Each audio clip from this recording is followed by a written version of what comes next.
આજે સામાન્ય સભામાં 51 કામો મંજૂર થયા છે અને સ્ટેન્ડિંગ કમિટીમાં એક સભ્યની નિમણૂક પણ થઈ છે, હંસાબેન ગજેરાની. અને સાથે સાથે કેન્દ્ર સરકાર, રાજ્ય સરકારમાંથી જે મંજૂરી મળી છે, જે સમિતિ બનાવવાની છે, તે પણ રજૂ કરવામાં આવી છે. મેડમ, કોર્પોરેટરના પ્રશ્નો કયા કયા રહ્યા હતા અને નિરાકરણ કઈ રીતે?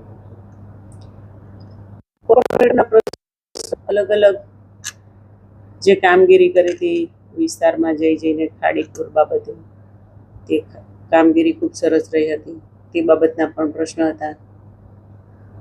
સાથે સાથે જે દબાણના પ્રશ્નો હતા તે પણ કોર્પોરેટરશ્રીના દરેક વિસ્તાર અને વોર્ડમાંથી હતા.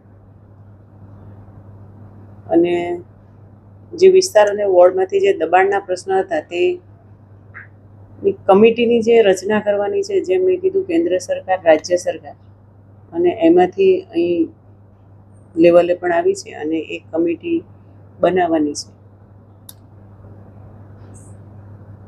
કઈ રીતનું દબાણની કામગીરી કઈ રીતની રહેશે, કઈ રીતે દૂર કરશે?